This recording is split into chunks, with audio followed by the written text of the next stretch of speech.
നന്ദി. Kindly people ഇന്നോടെക് awards 2016 ഔപചാരികമായി ഉദ്ഘാടനം ചെയ്ത് സംസാരിക്കുന്നതിനായി ബഹുമാനപ്പെട്ട വ്യവസായ കായിക വകുപ്പ് മന്ത്രി ശ്രീ ഇ പി ജയരാജനെ ആദരപൂർവ്വം ക്ഷണിക്കുന്നു.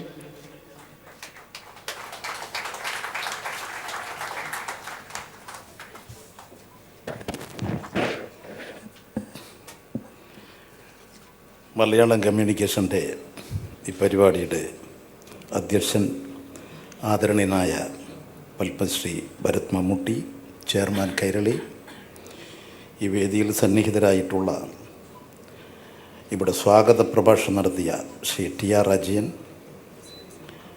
ഇവിടെ കൈരളി ടി വിയുടെ managing director Shri John Brittas, MLA Shri G Vijayaraghavan, Shri C Balagopal, Shri Lakshmi Narayanan, Shri PA Siddhartha Menon, മറ്റ് വിശിഷ്ടാതിഥികളെ, സഹോദരന്മാരെ, Malayalam communication Kairali people TV ഒരു മഹത്തായ സംരംഭത്തിലാണ് ഏർപ്പെട്ടിട്ടുള്ളത്. ഇന്നോടെക് അവാർഡ് ഞങ്ങൾ വ്യവസായ വകുപ്പ് ഈ ആധുനിക കാലഘട്ടത്തിൻ്റെ ശാസ്ത്ര സാങ്കേതിക വിദ്യയെ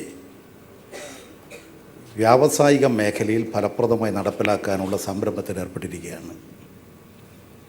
ഇതിൻ്റെ ഒരു ഭാഗമായിട്ട് ഞങ്ങൾ ഏതാണ്ട് ഒരു മാസം മുൻപ് ഞാൻ ഈ ചുമതല ഏറ്റെടുത്തതിന് ശേഷം എറണാകുളം രാജഗിരി കോളേജിൽ പുതിയ സംരംഭകർക്ക് പ്രചോദനം കൊടുക്കാനും അവരിൽ തന്നെ പുതിയ ആശയങ്ങൾ രൂപീകരിക്കാനും ഇൻക്യുബേഷൻ സെൻറ്റർ ആരംഭിക്കുന്നതിന് വേണ്ടിയിട്ടുള്ള നടപടികൾ സ്വീകരിച്ച് പ്രവർത്തിച്ചു വരികയാണ്. ഞങ്ങളത് വ്യവസായ മേഖലയിൽ മാത്രമല്ല, വിദ്യാഭ്യാസ മേഖലയിൽ യൂണിവേഴ്സിറ്റികളിലും കോളേജുകളിലുമൊക്കെ ഇത്തരത്തിലുള്ളൊരു പുതിയ സംവിധാനത്തിന് തുടക്കം കുറിച്ചിരിക്കുകയാണ്. ഈ ആധുനിക കാലഘട്ടത്തിൽ ശാസ്ത്ര സാങ്കേതിക രംഗം അതിവേഗത്തിൽ കുതിച്ചു വരികയാണ്.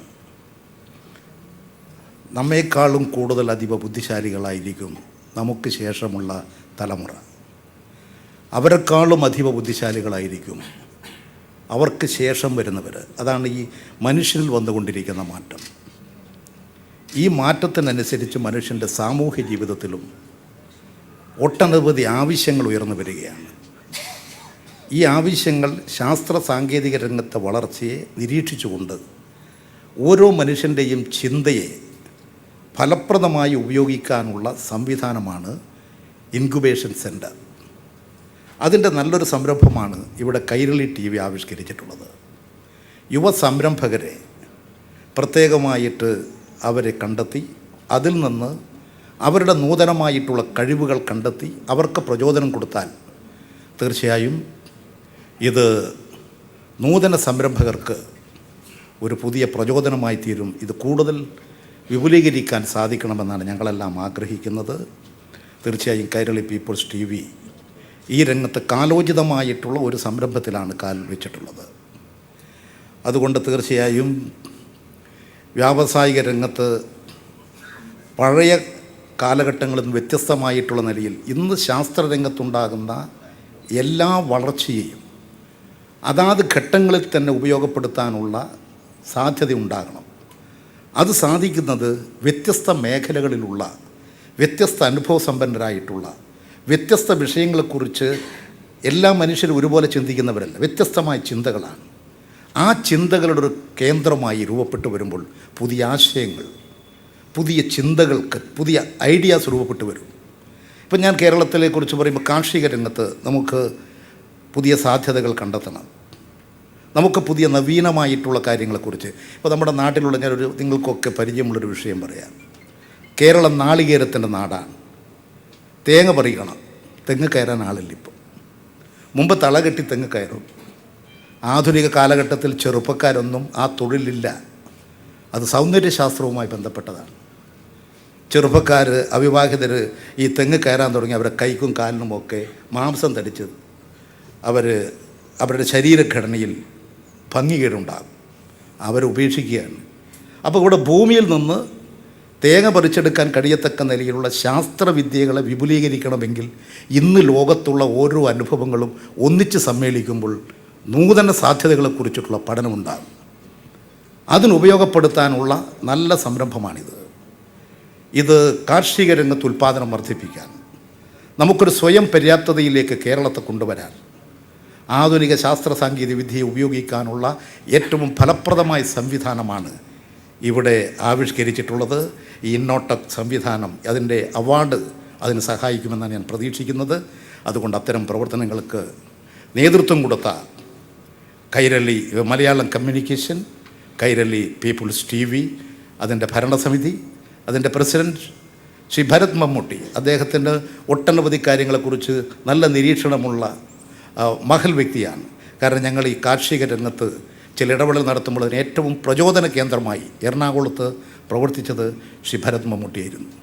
അത് നമുക്ക് വലിയ പ്രചോദനം അവിടുത്തെ കൃഷിക്കാർക്ക്, എറണാകുളത്ത് ഞങ്ങളുടെ കാർഷിക മേഖലയിലുള്ള കൃഷിക്കാർക്ക് വലിയ പ്രചോദനം കൊടുത്തു. ഇപ്പോൾ വിഷലിപ്തമല്ലാത്ത പച്ചക്കറി ഉൽപ്പാദിപ്പിക്കുന്ന കേരളത്തിലെ ഏറ്റവും പ്രധാനപ്പെട്ട ജില്ലയായി എറണാകുളം മാറിയിട്ടുണ്ട്. ഇത് നമുക്കൊരു ഗുണപാഠമാണ്. തീർച്ചയായും അദ്ദേഹം നേതൃത്വം കൊടുക്കുന്ന മലയാളം കമ്മ്യൂണിക്കേഷൻ ഈ സംരംഭത്തിന് കേരള വ്യവസായ വകുപ്പിൻ്റെ എല്ലാവിധ സഹായങ്ങളും ഉണ്ടാകും. അദ്ദേഹം ഇവിടെ ചൂണ്ടിക്കാണിച്ച കാര്യം ഒരു ചെറിയ കുറ്റബോധത്തോട് കൂടിയിട്ടാണെങ്കിലും ഞങ്ങൾക്ക് ഈ 5 ലക്ഷമൊക്കെ വരുമ്പോൾ വലിയ ഭയമാണ് യഥാർത്ഥത്തിൽ. എൻ്റെ അടുത്ത് ശ്രീ മുരളീധരനുണ്ട്. ആക്ഷേപങ്ങൾ വരാതിരിക്കാനാണ് ഞങ്ങൾ നല്ല ജാഗ്രത പാലിച്ചുകൊണ്ടിരിക്കുന്നത്. അത് വരാതിരിക്കാൻ ഞങ്ങളുടെ മുമ്പിൽ വരുമ്പോൾ ഞങ്ങൾ പരമാവധി ഇത്തരത്തിലുള്ള ചില നിലപാടുകൾ സ്വീകരിച്ചേക്കും. തീർച്ചയായും ശ്രീ ഭരത് മമ്മൂട്ടി, നമ്മുടെ എല്ലാം പ്രിയങ്കരനായിട്ടുള്ള ബഹുമാന്യനായിട്ടുള്ള ആദരണീയനായ മലയാളം കമ്മ്യൂണിക്കേഷൻ്റെ പ്രസിഡൻറ്റ്, ചെയർമാൻ പറഞ്ഞിട്ടുള്ള ഈ കാര്യം അനുസരിച്ച് ബാക്കി വരുന്ന തുക അദ്ദേഹം പറഞ്ഞതുപോലെ അതിനേക്കാളും വർദ്ധിപ്പിച്ചുകൊണ്ട് തന്നെ ഏതെല്ലാം സ്ഥാപനങ്ങളിലൂടെ നൽകാൻ സാധിക്കും എന്ന് പരിശോധിച്ചുകൊണ്ട് ഒരു ചെറിയ കാലപരിധി, ഒരു വിത്തിൻ വണ്ണം ആ കാര്യം നിർവഹിച്ചു കൊള്ളാം. കാരണം അദ്ദേഹത്തെ പോലെ മഹൽ വ്യക്തികൾ ഇത്തരമൊരു സദസ്സിൽ പറയുമ്പോൾ അതിനൊക്കെ വളരെ വളരെ വളരെ ആഴത്തിലുള്ളതാണ് ആ പ്രയോഗങ്ങൾ. അതുകൊണ്ട് തന്നെ ഞാനത് ഉൾക്കൊള്ളുന്നു. തീർച്ചയായും ആ കാര്യങ്ങൾ നിർവഹിക്കാം എന്നുകൂടി സൂചിപ്പിച്ചുകൊണ്ട് ഈ സംരംഭത്തിന് മുതിർന്നിട്ടുള്ള എല്ലാവരോടും കേരളത്തിൻ്റെ വ്യവസായ മന്ത്രി എന്നുള്ള നിലയിൽ ഇതിനെ പ്രത്യേകം പ്രശംസിച്ചുകൊണ്ട് എന്നും നിങ്ങളോടൊപ്പം മലയാളം കമ്മ്യൂണിക്കേഷനോടൊപ്പം കേരളത്തിലെ വ്യവസായ വകുപ്പും മാത്രമല്ല കായിക വകുപ്പും, ഞങ്ങൾ കായിക രംഗത്തും ഇത്തരത്തിലുള്ള ഇൻക്യുബേഷൻ സെൻറ്റർ ആരംഭിക്കുന്നതിന് വേണ്ടിയിട്ടുള്ള പുതിയ സ്റ്റാർട്ടപ്പിന് തന്നെ ഞങ്ങളിപ്പോൾ ചെയ്യുന്നത് സിഡ്കോ, ഏതാണ്ട് 1 കോടിയോളം രൂപ പുതിയ സ്റ്റാർട്ടപ്പിന് പ്രത്യേക സെക്യൂരിറ്റി ഒന്നുമില്ലാതെ വായ്പ കൊടുത്ത് പുതിയ സംരംഭം ആരംഭിക്കാൻ, ഒരു 250 സ്റ്റാർട്ടപ്സിന് പ്രത്യേകമായിട്ടുള്ള പ്രോത്സാഹനമായിട്ട് ചില അതിൻ്റെ ചിന്തകൾക്കും പ്രവർത്തനങ്ങൾക്കുമുള്ള സഹായം കൊടുക്കാനും തീരുമാനമെടുത്ത് പ്രാവർത്തികമായി കൊണ്ടിരിക്കുകയാണ്. ഇനിയും അത്തരം ശ്രമം ഉണ്ടാകും എന്നൊരിക്കൽ കൂടി നിങ്ങളുടെ മുമ്പാകെ വ്യക്തമാക്കിക്കൊണ്ട് ഇതിനെല്ലാവിധ വിജയങ്ങളും ആശംസിച്ചുകൊണ്ട് ഈ പരിപാടി ഔപചാരികമായി ഉദ്ഘാടനം ചെയ്തതായി അറിയിച്ചുകൊണ്ട് നന്ദി. മുഖ്യ പ്രഭാഷണത്തിനായി മലയാളം കമ്മ്യൂണിക്കേഷൻസ് മാനേജിംഗ് ഡയറക്ടറും പ്രമുഖ മാധ്യമ പ്രവർത്തകനുമായ ശ്രീ ജോൺ ബ്രിട്ടാസിനെ സ്നേഹപൂർവ്വം ക്ഷണിക്കുന്നു.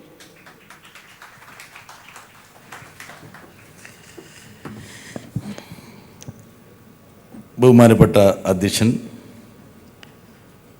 ഈ സമ്മേളനം ഇവിടെ ഉദ്ഘാടനം ചെയ്ത സംസ്ഥാനത്തിൻ്റെ വ്യവസായ കായിക മന്ത്രി ശ്രീ EP ജയരാജൻ, എൻ്റെ അടുത്ത സുഹൃത്തും MLA-യുമായ ശ്രീ K മുരളീധരൻ, ഈ അവാർഡ് കമ്മിറ്റിക്ക് നേതൃത്വം നൽകിയ ശ്രീ വിജയരാഘവൻ, ജൂറി മെമ്പർമാർ, എൻ്റെ സഹപ്രവർത്തകർ, ഇതൊരു തനതായ നൂതനമായിട്ടുള്ള ഒരു അവാർഡാണ്.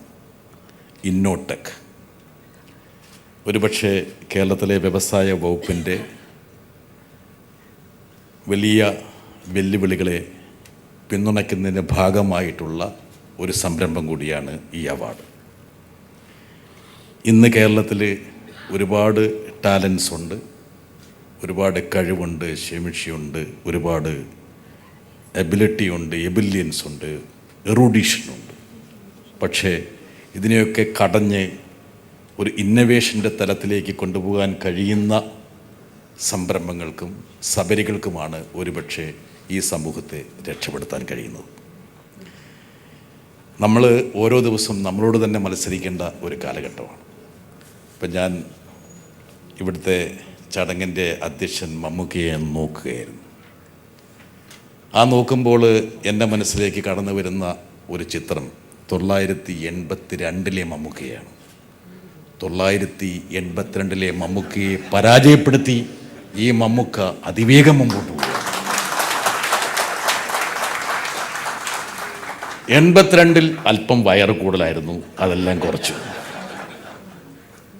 ഇങ്ങനെ സ്വയം നവീകരിച്ച് സ്വയം ഇന്നവേറ്റ് ചെയ്ത് ഒരുപക്ഷെ അദ്ദേഹത്തിൻ്റെ മകനോട് മത്സരിക്കുന്ന ഈ നടൻ്റെ മതിയോ ഓക്കെ അധ്യക്ഷതയിൽ ഈ ഒരു സംരംഭത്തെ ഞങ്ങൾക്ക് അനാവരണം ചെയ്യാൻ കഴിയുന്നു എന്നുള്ളതാണ് ഈ ഒരു ചടങ്ങിൻ്റെ ഏറ്റവും വലിയ ഐശ്വര്യം അല്ലെങ്കിൽ ചൈതന്യം. CP ജയരാജനെ എനിക്ക് 35-40 വർഷമായിട്ട് അറിയാം. അത് വെച്ചിട്ട് എൻ്റെ വയസ്സ് കണക്കൂട്ടരുത് നിങ്ങളാരും. അദ്ദേഹത്തിനും വലിയ വ്യത്യാസമൊന്നും ഉണ്ടായിട്ടില്ല.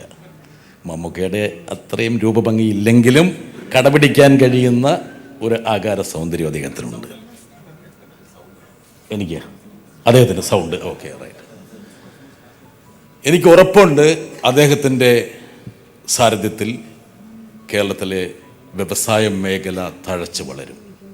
ഓരോ ആശയങ്ങൾ പറയുമ്പോൾ അദ്ദേഹത്തിന് അത് സാംശീകരിക്കാനുള്ള ഒരു മനസ്സുണ്ട്, അതിനുള്ള താല്പര്യമുണ്ട്. ഞങ്ങൾ കഴിഞ്ഞ 2 ആഴ്ച മുമ്പ് ഡൽഹിയിൽ നിന്ന് തിരുവനന്തപുരത്തേക്ക് ഒരുമിച്ച് ഒരു വിമാനത്തിൽ പറക്കുകയാണ് ചെയ്തത്. അന്ന് എൻ്റെ കയ്യിൽ ആന്ധ്രാപ്രദേശ് ഗവൺമെൻറ്റിൻ്റെ ഒരു ഇൻഡസ്ട്രി പോളിസി ഉണ്ടായിരുന്നു. ഞാൻ അദ്ദേഹത്തിന് കൈമാറി. ആ ഫ്ലൈറ്റിൽ ഞങ്ങളെല്ലാം ഉറങ്ങിയപ്പോൾ പോലും പുള്ളി ആ പോളിസി മുഴുവൻ വായിച്ച് ഒരുപോലെ കണ്ണടയ്ക്കാതെ ആ പോളിസിയും സെൻട്രൽ ഗവൺമെൻറ് ഇൻഡസ്ട്രി പോളിസിയും മുഴുവൻ വായിച്ച് ഈ ഫ്ലൈറ്റ് ലാൻഡ് ചെയ്യരുതേ എന്ന് പ്രാർത്ഥിച്ചുകൊണ്ടാണ് ആ വിമാനത്തിലിരുന്നത്. ഞാൻ പറഞ്ഞു വരുന്നത് ഇത്തരത്തിലുള്ള കൗതുകങ്ങളും അന്വേഷണങ്ങളും അല്ലെങ്കിൽ അറിവ് ആർജനങ്ങളുമാണ് ഒരു പക്ഷേ നമുക്ക് സമൂഹത്തിൽ അല്ലെങ്കിൽ സർക്കാർ സംവിധാനത്തിൽ വേണ്ടത്. ശ്രീ ജി വിജയരാഘവൻ്റെ കൂടെ IAS ഉപേക്ഷിച്ച് സംരംഭത്തിൽ പോകുന്ന ഒരാൾ ഒരുപക്ഷെ വലിയ വെല്ലുവിളിയാണ്. കേരളത്തിൽ സംരംഭമെന്ന് പറയുന്നത് ഒരു ബാലികേറ മലയാണെന്ന് ചിന്തിക്കുന്ന ഒരു കാലഘട്ടത്തിൽ ഈ പറഞ്ഞ വലിയ ഒരു ആടയാഭരണം അഴിച്ചു വെച്ച് ആരും പരീക്ഷിക്കാത്തൊരു മേഖലയിലേക്ക് പ്രവേശിച്ച ഒരു ജൂറി അംഗം. 3ാമത്തെ ജൂറി അംഗത്തെ ശ്രീ മമ്മൂക്ക പരിചയപ്പെടുത്തി ലക്ഷ്മി. പക്ഷെ ലക്ഷ്മി ചെയ്ത ഒരു കൊടും ചതിയുണ്ട്, അത് ഞാൻ പറയാം. എന്താ കാരണം എന്ന് വെച്ചാൽ മമ്മൂക്കയെ ഉപേക്ഷിച്ച് അമിതാഭ് ബച്ചൻ്റെ പുറകെ പോയി. എന്താ കാരണം? ഇവിടെ മമ്മൂക്കയുടെ അവാർഡ് മേടിച്ചു. 1 മാസം കഴിഞ്ഞ് ഞങ്ങൾ നോക്കുമ്പോൾ അതാ അമിതാഭ് ബച്ചൻ്റെ കൂടെ കുറുങ്ങിക്കൊണ്ടിരിക്കുകയാണ്. ആ ഒരു കൊടുംചതി മാത്രമാണ് ലക്ഷ്മി ചെയ്തത്. പക്ഷേ ഞങ്ങൾ നൽകിയ അവാർഡിൻ്റെ അനന്തരമായിട്ടുള്ള ഒരുപാട് റിവർബറേഷൻസ്, അനുരണങ്ങൾ ഒരുപക്ഷെ ലക്ഷ്മിയുടെ ജീവിതത്തിലുണ്ടെന്ന് ഞാൻ വിശ്വസിക്കുന്നു. അവർ ആഗോള പ്രശസ്തിയായി ഇന്ത്യയിലെ വളരെ മികച്ച ഒരു ദേശീയ ചാനലിൻ്റെ ഷോയിൽ അമിതാഭ് ബച്ചൻ ആതിഥ്യം നൽകിയ ഒരു ഷോയിൽ അവർ അവരുടെ സംരംഭത്തെക്കുറിച്ച് പറഞ്ഞു. അതിന് ഞങ്ങൾ തെളിച്ച ദീപമാണ് എന്നുള്ള കാര്യം വ്യവസായ മന്ത്രിയെ ധരിപ്പിക്കുന്നു. ഇനി ഞങ്ങൾ അവാർഡ് കൊടുക്കാൻ പോകുന്ന പല ആൾക്കാരും ഹോളിവുഡിലെ താരങ്ങളോടൊപ്പം വേദി പങ്കിടട്ടെ എന്നാണ് ഞാൻ ആശംസിക്കുന്നത്. അതിനിടയിൽ ലക്ഷ്മി വേറൊരു സംരംഭമായിട്ട് വന്നു. വളരെ രസകരമായ സംരംഭമാണ്. ഇവിടെ സമയമില്ല, പക്ഷേ എങ്കിൽ പോലും അതിനെക്കുറിച്ച് പറയാതിരിക്കാൻ പറ്റില്ല. എന്താ നമുക്ക് പെൻ ബ്രാൻഡ് അംബാസഡർ കേൾക്ക്. സാധാരണ മമ്മൂക്ക ഒരു 50 ലക്ഷം രൂപയില്ലാതെ ഒരു ഉൽപ്പന്നത്തിന് മുകളിൽ തൊടില്ലല്ലോ. ഇൻകം ടാക്സുകാരും കൂടെ ഇല്ലല്ലോ. ഓക്കെ ശരി. പക്ഷേങ്കിൽ ലക്ഷ്മി ഞങ്ങളുടെ അവാർഡിന് പാത്രമായതിൻ്റെ പശ്ചാത്തലത്തിൽ ലക്ഷ്മിയുടെ ആ ഒരു കഴിവും അല്ലെങ്കിൽ ആ ബൗദ്ധികമായിട്ടുള്ള വൈവിധ്യമാർന്ന തലങ്ങളും തിരിച്ചറിഞ്ഞുകൊണ്ട് ലക്ഷ്മി മറ്റൊരു സംരംഭവുമായിട്ട് വന്നു. ബഹുമാനപ്പെട്ട മന്ത്രി കേൾക്കണം, നമ്മൾ കളയുന്ന കടലാസിനെ റീസൈക്കിൾ ചെയ്ത് ഒരു പേനയാക്കി മാറ്റുന്നു. ആ പേനയാക്കിയാൽ, ആ പേന കളഞ്ഞാൽ അത് പ്രകൃതിയിലേക്ക് അലിഞ്ഞു ചേരും. അത് മാത്രമല്ല, ആ പേനയുടെ പുറകിൽ ഒരു വിത്തും കൂടി അവർ ചേർത്ത് വെച്ചു. നമ്മൾ എറിഞ്ഞു കളയുന്ന ഓരോ പേനയും ഒരു വൃക്ഷമായി തഴച്ച് വളരട്ടെ എന്നുള്ള ഒരു സന്ദേശം നൽകിക്കൊണ്ടുള്ള ഒരു ഉൽപ്പന്നം. ആ ഉൽപ്പന്നം ലോഞ്ച് ചെയ്യാൻ വേണ്ടി നമ്മുടെ മഹാനടൻ വെള്ളം പോലും മേടിച്ച് കുടിക്കാതെ അവിടെ പോയി ലോഞ്ച് ചെയ്തു. എന്താ, അന്ന് നോമ്പായിരുന്നു കേട്ടോ.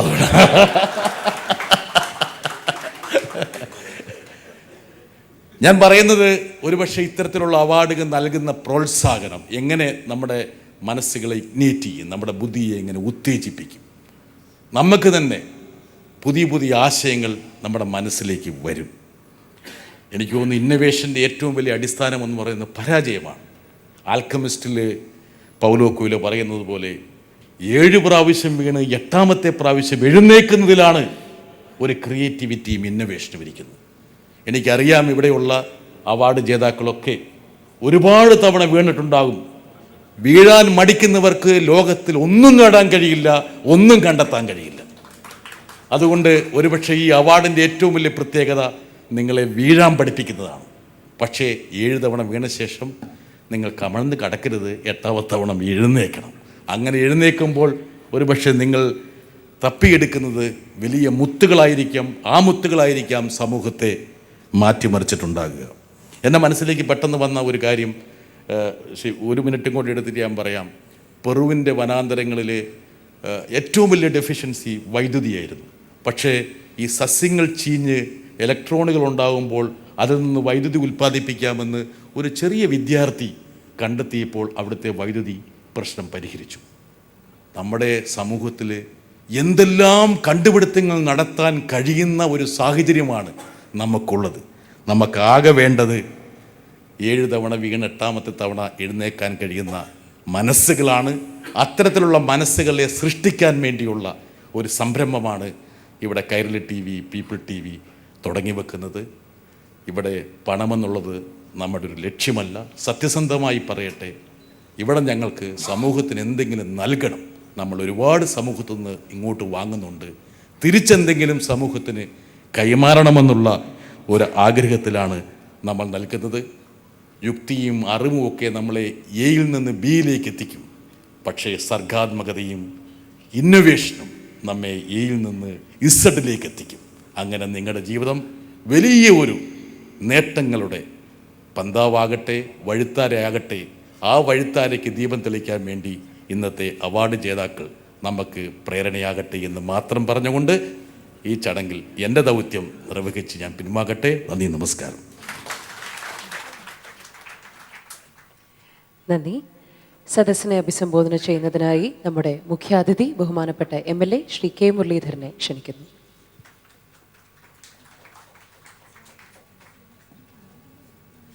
ചടങ്ങിൻ്റെ അധ്യക്ഷൻ ശ്രീ മമ്മൂട്ടി,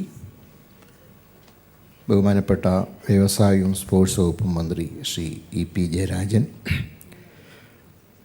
ഈ വേദിയിൽ ഉപവിഷ്ടരായ മറ്റ് മഹൽ വ്യക്തികളെ, പ്രിയ സഹോദരി സഹോദരന്മാരെ, ധന്യമായൊരു ചടങ്ങിൽ സംബന്ധിക്കാൻ കഴിഞ്ഞാൽ വളരെ സന്തോഷമുണ്ട്. ഈ ഇന്നോടെക് അവാർഡ്സ് യുവ സംരംഭകരെ പ്രോത്സാഹിപ്പിക്കാൻ നൽകുന്ന ഒരു അവാർഡാണ്. ഇവിടെ സൂചിപ്പിച്ച പോലെ ഒരു കാലത്ത് കേരളം ഈ വ്യവസായ മേഖലയിലൊക്കെ അല്പം തിളങ്ങിയെന്നൊരു സംസ്ഥാനമായിരുന്നു.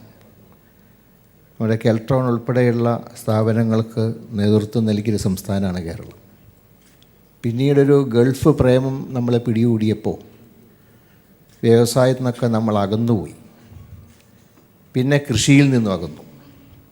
അവസാനം നമ്മുടെ സഹോദരന്മാരൊക്കെ ഗൾഫിൽ നിന്ന് അയച്ചു കിട്ടുന്ന പണം കൊണ്ട് നമ്മളൊക്കെ സുഭിക്ഷരായിട്ട് ജീവിച്ചു. കൃഷിയില്ല, വ്യവസായമില്ല, ഒന്നുമില്ല. പക്ഷേ വർഷങ്ങൾ കഴിഞ്ഞപ്പോൾ നമ്മൾ മനസ്സിലാക്കി നമ്മുടെ തെറ്റുകൾ. ഇന്നിപ്പോൾ കുറച്ചൊക്കെ കൃഷിയിലേക്കൊക്കെ ഒരു താല്പര്യം തുടങ്ങിയിട്ടുണ്ട്. കാരണം ഈ വിഷം ഉള്ള പച്ചക്കറിയൊക്കെ വാങ്ങി കഴിച്ച് ക്യാൻസർ പോലത്തെ രോഗങ്ങൾ വന്നപ്പോഴാണ് ഏറ്റവും ബുദ്ധിയുണ്ടെന്ന് അഭിമാനിച്ചിരുന്ന് നമ്മൾ തെറ്റ് തിരുത്തുന്നത്. ഇപ്പോഴും പൂർണ്ണമായി തിരുത്തിയെന്ന് പറയുന്നില്ല. ഒരു തിരിച്ചുപോക്കിൻ്റെ, പഴമയുടെ ഒരു മാഹാത്മ്യത്തിലേക്കുള്ളൊരു തിരിച്ചുപോക്കിന് തയ്യാറാവുകയാണ്. അതുപോലെ തന്നെയാണ് വ്യവസായ രംഗവും. പക്ഷേ ഇന്ന് നമ്മുടെ ഒരു പ്രധാനപ്പെട്ട പ്രശ്നം എന്ന് പറയുന്നത് ഇന്നത്തെ യങ് ജനറേഷന് ഇപ്പോൾ അവരുടെ ഡിഗ്രിയൊക്കെ കഴിഞ്ഞാൽ പിന്നെ എന്ത് ചെയ്യണം എന്നുള്ള ഒരു ചിന്താഗതി നമ്മുടെ ചെറുപ്പക്കാർക്കുണ്ടാവും. അങ്ങനെയുള്ളവരുടെ അഭിരുചിക്കനുസരിച്ച് ഒരു പ്രോപ്പറായൊരു ഗൈഡ് ലൈൻ നൽകാൻ നമുക്ക് കഴിയണം. ഇവിടെ ഒരുപാട് സ്കീമുകളെക്കുറിച്ചൊക്കെ ശ്രീ വിജയരാഘവനോട് സൂചിപ്പിക്കുകയുണ്ടായി. ശരിയാണ്, ഒരുപാട് സ്കീമുകൾ നമുക്കുണ്ട്. പക്ഷേ നമ്മുടെ ചെറുപ്പക്കാർക്ക് എന്ത് ചെയ്യാൻ, അതൊരു ഡിഗ്രി കഴിയുമ്പോൾ പിന്നെ അവരുടെ മനസ്സിലൊരു സംശയമാണ് ഏത് വഴിയിലേക്ക് പോകണം. ഇവിടെ ബ്രിട്ടാസ് സൂചിപ്പിച്ച പോലെ 7 തവണ വീണ് 8ാം തവണ എഴുന്നേൽക്കാൻ തക്കവണ്ണമുള്ള ഏതാണ് സ്കീം. വീഴണം എന്നല്ല ഞാൻ പറയുന്നത്, കഴിഞ്ഞ് വീഴാതെ തന്നെ അവരെ രക്ഷപ്പെടുത്തിയെടുക്കാനുള്ള മാർഗം എന്താണ്. അപ്പോൾ അവർക്ക് സെലക്ട് ചെയ്യാനുള്ള ഒരു അവസരം നമ്മൾ ഉണ്ടാക്കണം. അതിന് മുഖ്യമായിട്ടും വേണ്ടത് ഇതുപോലത്തെ നൂതനമായിട്ടുള്ള സ്കീമുകളെക്കുറിച്ച് നമ്മുടെ യങ് ജനറേഷനെ ബോധവാന്മാരാക്കുന്ന പദ്ധതികൾ കേരളത്തിലെ ചാനലുകൾ അതിന് മുൻകൈ എടുക്കണം. ഇപ്പോൾ പലപ്പോഴും ചാനലുകളുടെയൊക്കെ സ്ഥിതി എന്താണെന്ന് എനിക്ക് നിങ്ങൾക്കൊക്കെ അറിയാം. മിക്കവാറും ഞങ്ങൾ രാഷ്ട്രീയക്കാരൊരു വാചകം പറഞ്ഞാൽ അതിനെ എങ്ങനെ വിവാദമുണ്ടാക്കുന്ന രീതിയിൽ വ്യാഖ്യാനിക്കാം എന്നുള്ളതിൽ നടത്തുന്ന ഗവേഷണം പോലെ. അപ്പോൾ അതുണ്ടാവുമല്ലോ, ഓരോന്നിൻ്റെ നിലനിൽപ്പാണ് നമുക്കറിയാം. പക്ഷേ പലപ്പോഴും ഇതുപോലുള്ള കാര്യങ്ങൾക്ക് നമ്മൾ വേണ്ടത്ര പ്രാധാന്യം കൊടുത്താൽ, കാരണം നമ്മൾ ചെറുപ്പക്കാരൊക്കെ അധികം ചാനലൊക്കെ കാണുന്നവരാണ്. അപ്പം അങ്ങനെ കാണുന്നവർക്ക് ഇങ്ങനെ ഒരു എന്ത് വേണം, ഞാൻ ഡിഗ്രി കഴിഞ്ഞു, ഇനി എനിക്ക് പറ്റിയ ജോലി എന്താണ്, കേരളത്തിൽ എന്തൊക്കെ സംരംഭങ്ങളുണ്ട്, അതായത് ഓരോരുത്തരുടെ ഓരോ അഭിരുചി ഉണ്ടാവും.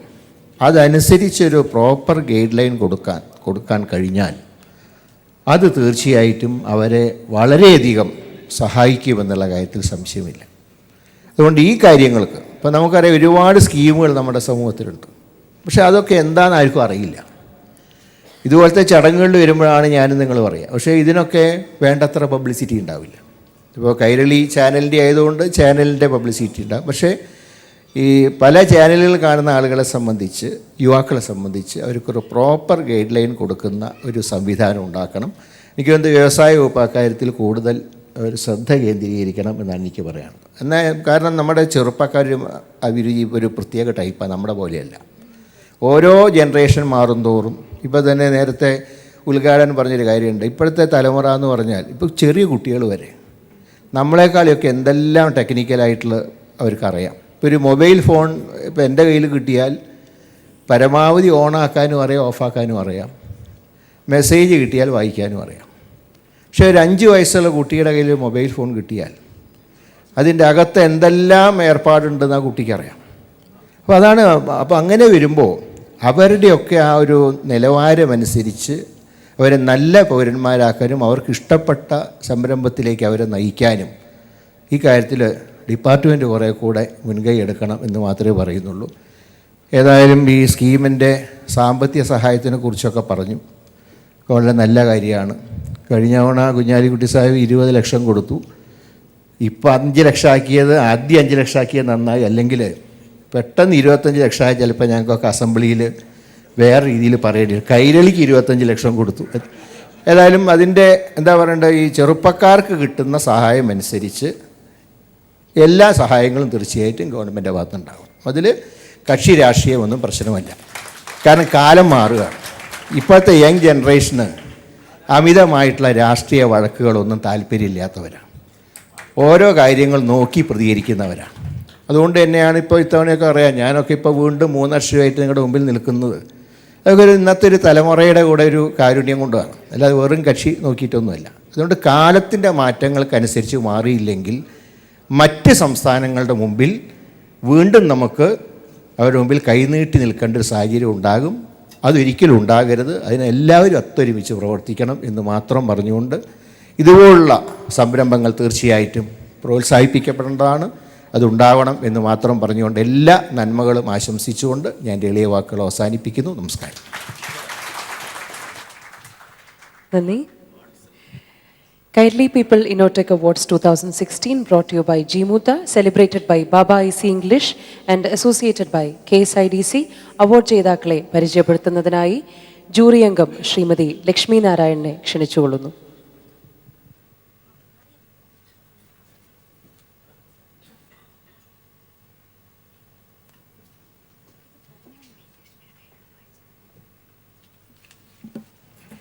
എല്ലാവർക്കും എൻ്റെ വിനീതമായ കൂപ്പുകൈ. വീണ്ടും ഈ വേദിയിൽ എത്താൻ പറ്റിയത് വലിയൊരു സന്തോഷം. ഇതൊരു വളരെ ദൈവാധീനമുള്ളൊരു വേദിയാണെന്ന് എനിക്ക് തോന്നുന്നത്. കാരണം കഴിഞ്ഞ തവണ തീർച്ചയായിട്ടും കഴിഞ്ഞ തവണ അമ്മൂമ്മത്തിരി എന്നുള്ളൊരു സംരംഭത്തിന് ഇവിടെ അവാർഡ് കിട്ടിയപ്പോൾ അത് വെറും ഒരു ചെറിയ കൈവിളക്ക് പോലെ അന്ന് തെളിഞ്ഞിരുന്നാണ്. ഇന്നതൊരു കെടാവിളക്കായിട്ട് ഒരു മഹാദീപമായിട്ട് ജ്വലിക്കുകയാണ് ഇന്ത്യ ഒട്ടാകെ. അതിന് ഇവിടുന്നാണ് ഒരു തുടക്കം കിട്ടിയത്. അതിന് എന്നും ഒരു വലിയ കടപ്പാട് കൈരളി TV ഉണ്ടാവും.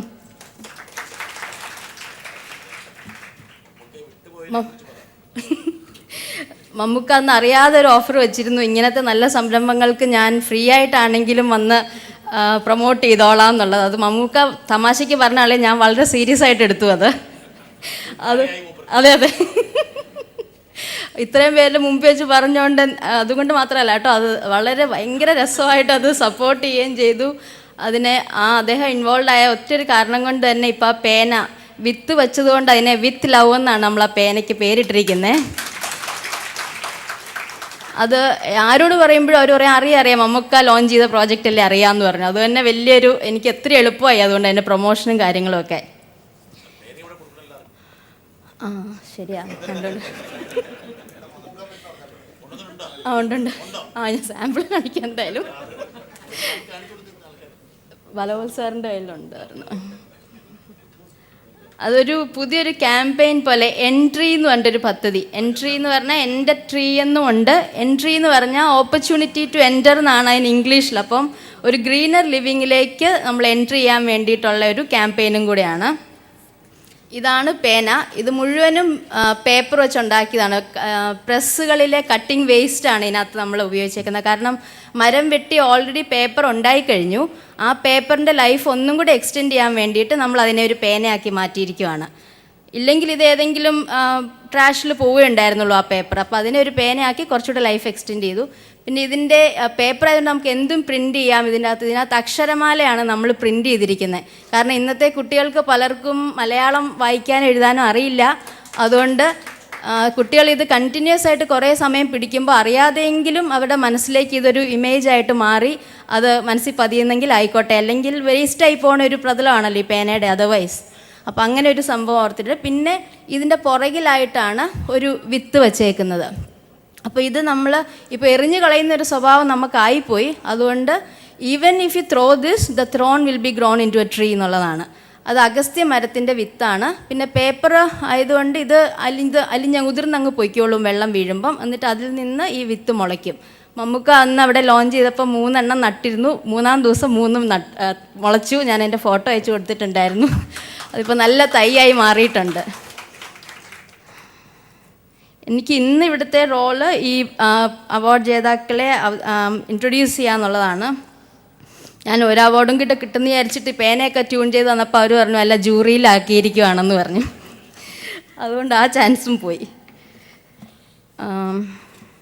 നല്ല ഇൻട്രസ്റ്റിംഗ് ആയിട്ടുള്ള പ്രോജക്ട്സാണ് നമുക്ക് കാണാൻ കഴിഞ്ഞത് ഇവിടെ.